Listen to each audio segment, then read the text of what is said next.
और कांग्रेस ने आज मुल्क की एहतजाज के तहत जम्मू में संविधान बचाओ राष्ट्रीय पद यात्रा का इनेकाद किया।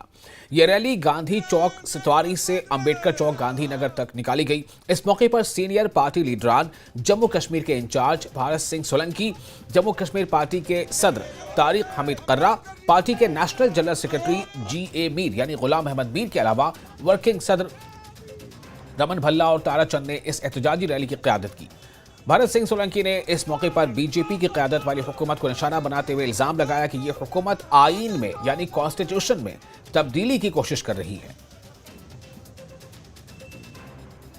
देखिए, ये लोगों में जागरूकता लाने की बात है और हालात के बात है। शांतिपूर्ण तरीके से ये हमने रैली निकाली है और पद यात्रा निकाली कि इस देश को अगर बचाना है, हमारी आज़ादी को बचाना है, देश की जनता को बचाना है, तो उसके लिए गांधी जी के मार्ग पर आंबेडकर जी ने जो संविधान दिया है उस पर कांग्रेस पार्टी चल के संविधान बचाने के लिए ये यात्रा हम कर रहे हैं।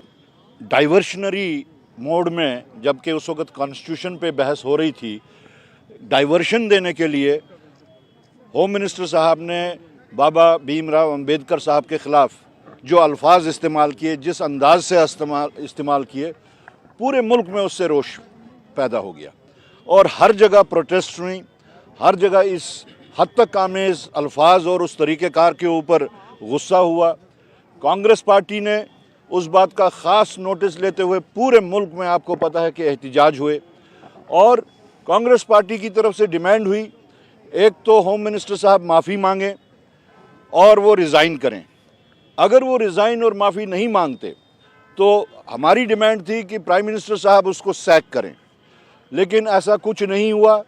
ये कॉन्स्टिट्यूशन में भी एक तब्दीली लाना चाहते हैं और उन सब लीडरों को जिनका योगदान रहा है उनके वास्ते भी उनकी नज़र में यही है कि उनको रिप्लेस कर दिया जाए।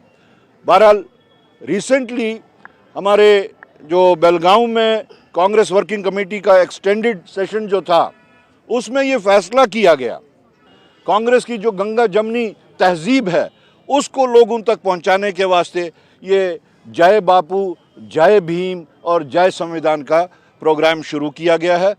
आज जो दिल्ली में सरकार में बैठे हुए लोग हैं, उनको ना तो फ्रीडम फाइटर्स का कोई रेस्पेक्ट है जिनकी वजह से इस देश को ये आज़ादी हासिल हुई, ना उन लोगों का कोई रेस्पेक्ट है जिन्होंने देश को एक मजबूत कॉन्स्टिट्यूशन दिया है जो पूरे दुनिया में जिसके चर्चे हैं। और उन्हीं के ऊपर जिस तरह के अटैक्स, जिस तरह के उनके पॉलिसीज़ के आइडियोलॉजी के ख़िलाफ़ देश जा रहा है, तो ये कांग्रेस की इनहेरिटेड ड्यूटी बन रही है। हमने जब आज़ादी का सिलसिला अंग्रेज़ों के ख़िलाफ़ लिया तब थोड़ी सोचा था कि हम रूल के लिए कर रहे हैं। रूल भी मिला और देश को आगे भी बढ़ाया। आज भी हमारी ये इनहेरिटेड ड्यूटी बनती है कि हम अपने पूर्वजों का वकार और हम कॉन्स्टिट्यूशन की सेफ्टी, इसके लिए हम अपना जंग जारी रखें। तो मुझे पूरा भरोसा है देश समझने लगा है कि ये जो बीच में एक जमात आई झूठ बोल बोल के, अब देश समझने लग गया कि इनको ना तो देश की चिंता है, ना फ्रीडम फाइटर्स का कोई रेस्पेक्ट है, ना कॉन्स्टिट्यूशन निर्माताओं के बारे में उनका कोई रेस्पेक्ट है। वो साफ जाहिर हुआ। होम मिनिस्टर ऑफ इंडिया जिस लैंग्वेज का इस्तेमाल करता है पार्लियामेंट में, तो देखा जाए कि उस होम मिनिस्टर को तत्काल इस्तीफा देना चाहिए जब वो कॉन्स्टिट्यूशन निर्माता के बारे में ही इस तरह की नफरत रखते हैं। और फिलहाल